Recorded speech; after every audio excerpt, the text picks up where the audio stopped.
Alright, time to do another video on something other than Yamaha.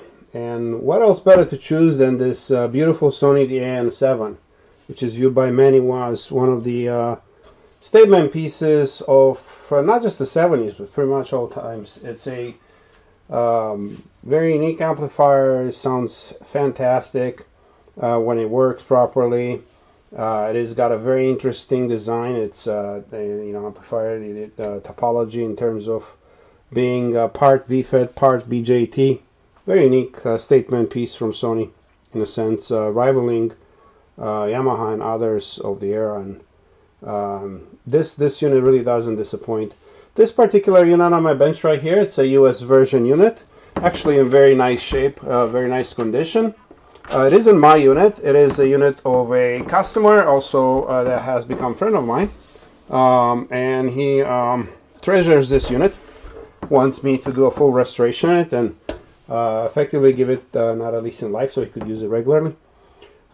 This unit, according to my friend, works, but has inconsistent output, and obviously output that doesn't really sound as it should. So it definitely needs restoration.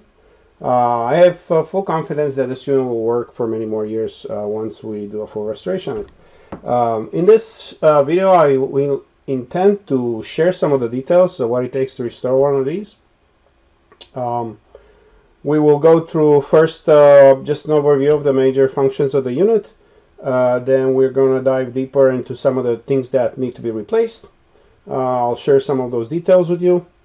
Then obviously at the end we have to test it, and not test it just here on the bench, but test it in my listening space. So what better reward after that work to actually get to listen to this beauty. Anyhow, I will be back once I start taking some of these covers off to introduce you guys to the inside of this puppy. Alright, be right back.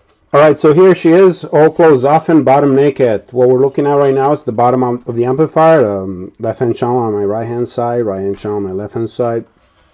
What I'm about to talk to you about next is give you lay of the lands to some technical details. However, before I do any of that, I want to take the time to give a big shout out to my friend Oscar from Asuka Audio. Oscar is a true connoisseur, a master restorer that has probably restored more Sony TA-N7s than anyone. So he really studied and researched these amplifiers. He possesses a wealth of knowledge around V-Fet amplifiers in general. And he was kind enough over the years to share some of the information with me. So I want to take this opportunity to thank him. All right, with that said, let's dig in deep, a little deeper into this beautiful design Sony. So what we're looking at right now, we're looking at a true dual channel, true monoblock amplifier in the same chassis, basically. Dual mono, basically. Let's that this definitely fits the definition. Everything is separate here. 4 transformers. You see them on the other side, 2 on each channels. You have 2 bank of capacitors for the main power supply. Additional to that, you have your amplifier boards, 1 for each channel, your power stage, the V-Fets, and pair BJTs here as well. The only PCB that it's basically just physically in common from one channel to another, but it's actually two separate circuits on the other side. So it's the central board right here they're looking at from the PCB section, power supply section. Anyways, so what's happening over here? What are we planning on doing with this unit? So as I mentioned, this is a full, it's an order for a full restore, which means all parts that are known to be ill-fated will be replaced, right? There are some additional details that I'll walk through and some of the requests from the customer, but let's start with the basics. So these amplifiers do suffer from some part degradation issues which can cause V-Fets to fail. And we're primarily speaking of the fusible resistors in this unit, which are placed strategically by Sony between different stages with the intent to prevent a avalanche, catastrophic failure from happening, from going from stage to stage to stage.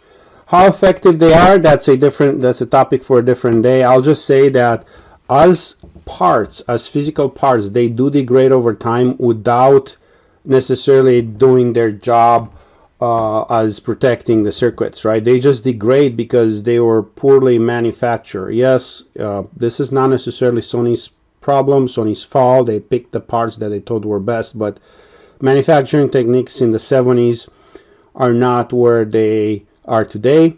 The engineers in the 70s were not aware these parts will degrade so much over time, and that's where we are today. This fusible resistors, such as this guy right here, and we have a bunch of them all over the place, they are most likely way out of spec. They drifted way out of spec, or in some cases they're completely open. Now with this unit is still functioning.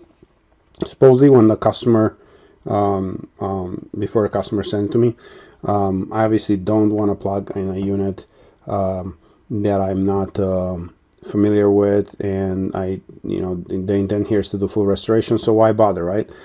So I didn't plug it in, I didn't pre-test it, but it will be singing again based on the preliminary information that I have. So getting back to the resistors, they will all be replaced, obviously.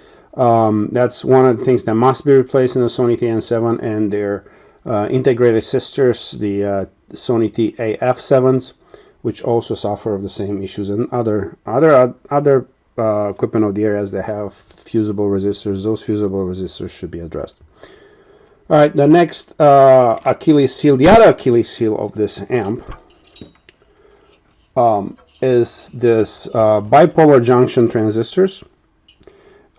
These are, they're really good parts for the time they were when they were used, but they do function on the upper end of the safe operating area curve, and that means that they're working at nearly full capacity, full rating at all times, and so they get tired, they die, and what happens is each one of these BJTs, it's paired up with one of these V-Fets as output devices, and they can cause one of the V-Fets to go out or more. So effectively will kill a beautiful amplifier such as this one, right? So all of those BJTs will have to be replaced. Additional to fusible resistors and the BJTs, this amplifier will get regular. I should have said there are a couple of dead diodes per channel. This can cause a catastrophic failure, and if they're used like in a bias circuit or something, can take out, can cause serious damage to an amplifier. So I'll be replacing those, and then of course your typical recap. All the electrolytic capacitors will be replaced. I know some people say, hey, if it isn't broken, don't fix it, but in some of these caps most likely will test still okay. Some of them will be way out of spec.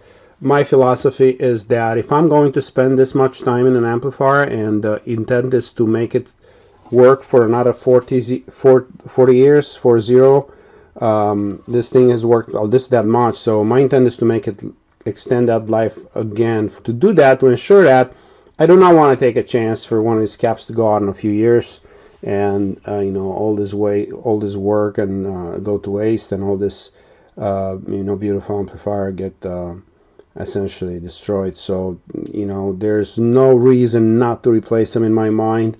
There are better choices available today for this amplifier. This amplifier doesn't have any unobtainium capacitors, like weird sizes, values, whatever. So there's absolutely no reason to not replace all of them.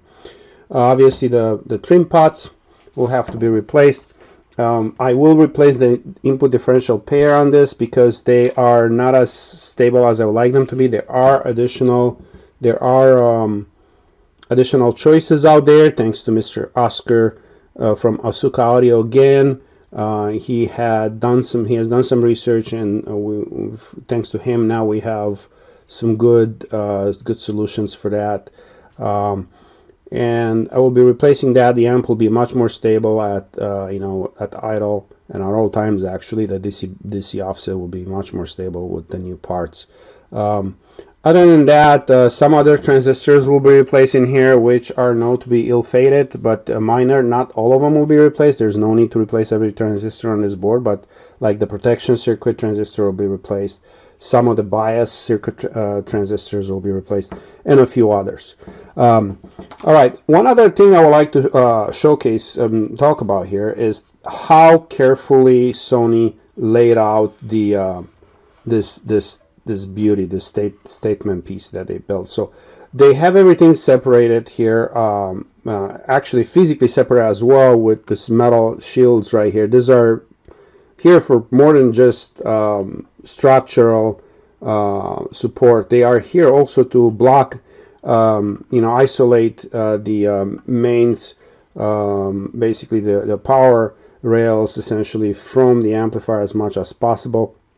You could see how they have taken good care. As I mentioned, they are, they actually took the output wires to the speakers, ran them on the side. These are running underneath the rails, which I removed from the side, and they are basically shielding this from additional, any potential noise. They have a shield mechanism here with this cover, right? The input cables are still very short, straight to the board, straight from the back. So net a very good thoughtful layout in order to preserve signal integrity and keep noise from the power supply down as much as possible. There's one video circulating on YouTube where someone decided to rewire this amp and ran some cables for speakers straight through, put some new speaker posts in there, and effectively kind of disregarded the Sony engineers' thoughtfulness when laying this thing out and ensuring the cables are routed properly. By running it underneath and everything, you obviously kind of exposing them to possibility to increase in noise levels. And so definitely I would say, in my opinion, that is not an optimal way to rewire this amplifier. I intend to leave it the way it is. However, as I mentioned, this amplifier will be receiving a full set of speaker posts, but it will be actually, they are going to be placed in here, so they are reversible. No holes will be made. I developed a solution, and so they will be replaced with modern posts that could accept banana, spades, whatever you name it. And I will be retaining the shield. Make sure that the shield is retained. This amp will also receive a new set of RCAs, something more modern than what this is. The only modification that's permanent, that it's not reversible in this amp, that I will make is adding that IEC power connector here at the rear.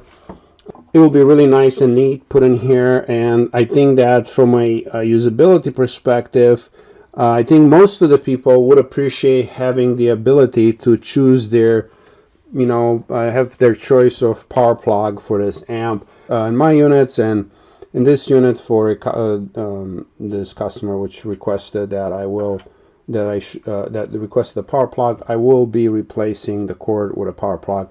Again, that's not a reversible mode, but I think it's an upgrade to the amp, and I don't think it in any way, shape, or form it affects the heritage of this amp. And so that's the decision here. And so what we are going to do next is I will be taking all these boards apart.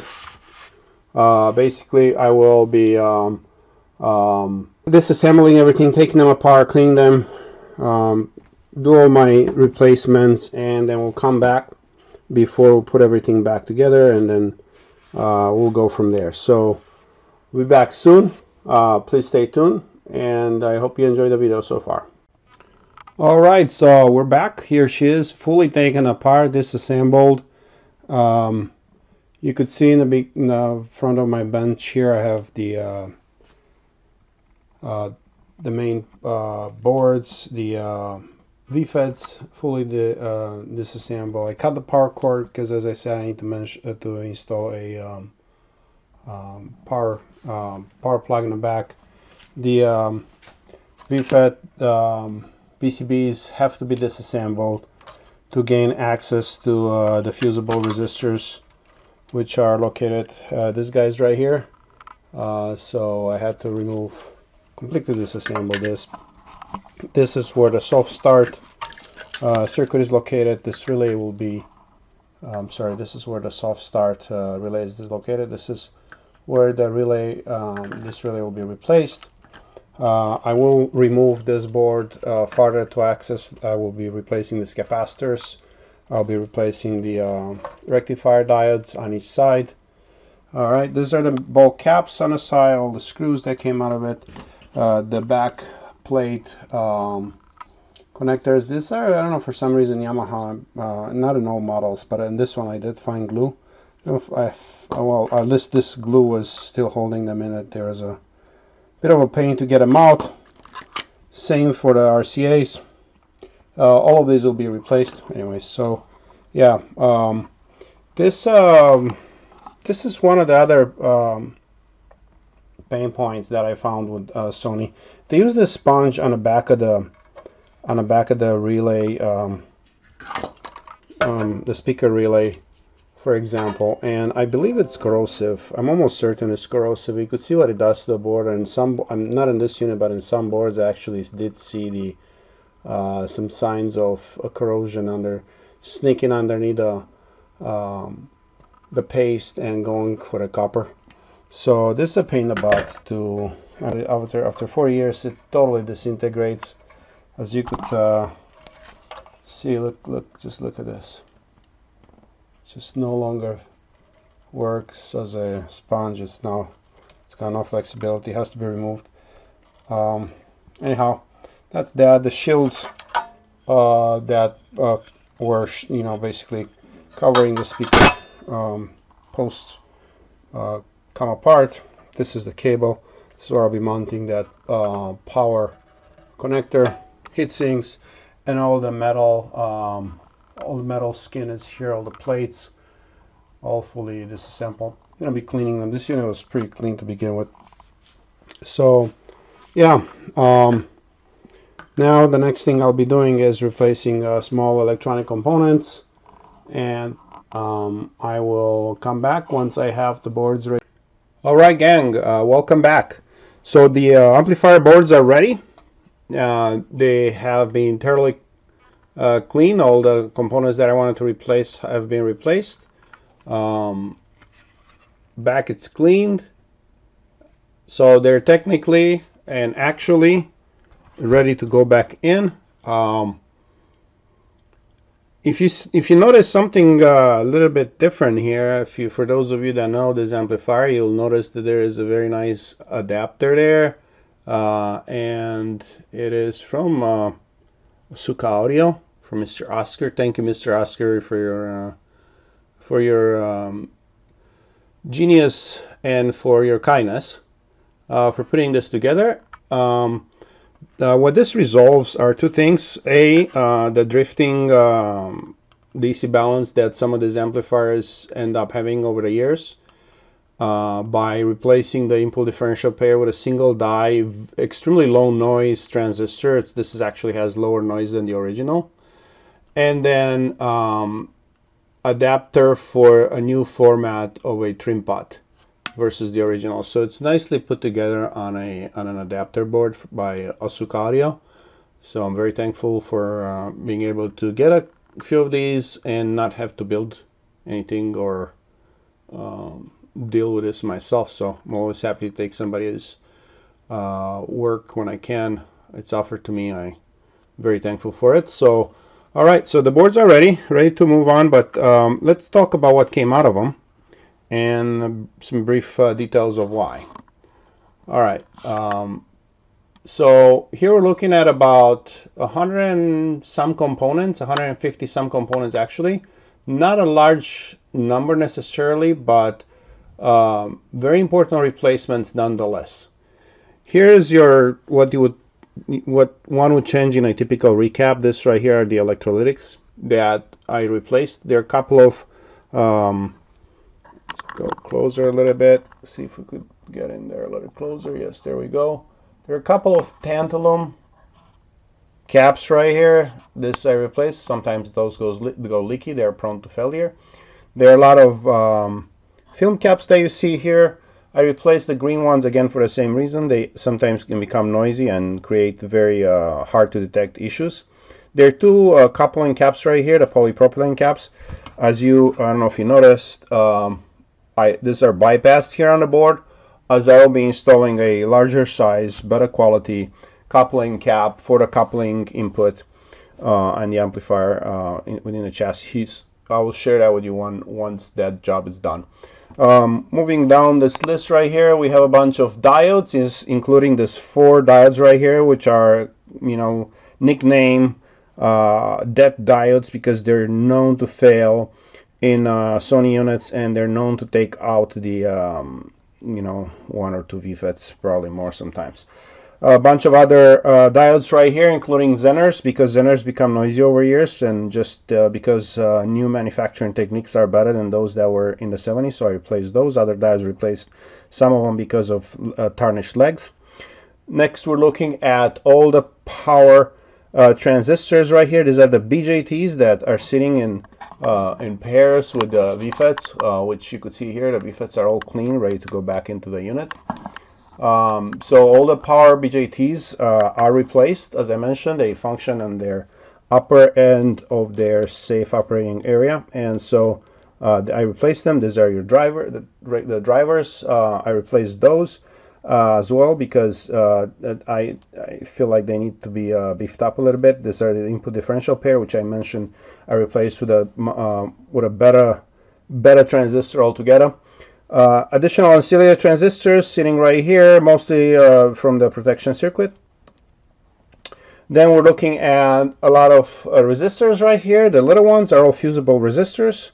I replaced all of these, as I mentioned. More than 2/3 of this are already out of spec, which means they drifted from the original value by at least 10%. Some of them substantially more than that. So those got replaced. These are the 4 trim pots. Which are two per board, one for bias, one for DC offset adjustment. This amplifier allows for DC offset adjustment. Then we're looking at 3 relays. This is the soft start relay for power on, and all right, and these guys right here are the speaker relays, one for each driver board. I am replacing the speaker post, as I mentioned. Nothing wrong with this post other than the replacements are much better functionality. This could be put back in the unit.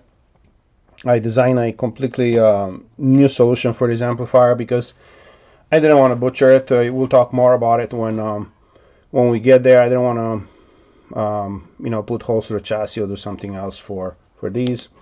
Then I'm taking out the RCA connectors. Nothing wrong with these guys. I just putting in better ones. Oh, here's an SKP capacitor. All right, so that's pretty much it here. Obviously, I'm going to be replacing the big cans. I'm going to replace the big cans because I just, these weren't necessarily bad, but it's, I'm thinking I'll replace them because I don't want to go back in there for any reason. So it's an insurance policy for me. In this case, sometimes they don't need to be replaced. I don't think this needed to be replaced either, but I'm just doing it because I'm going through such a massive restoration. Obviously, there's a power cord AC there that's getting removed because that's the only actual permanent modification of the chassis of the amplifier, which means that I'm putting in a power connector. We will look at that when I get there, when we get there. All right, in a nutshell, this is what came out of the unit. The driver boards are done, ready to go back in.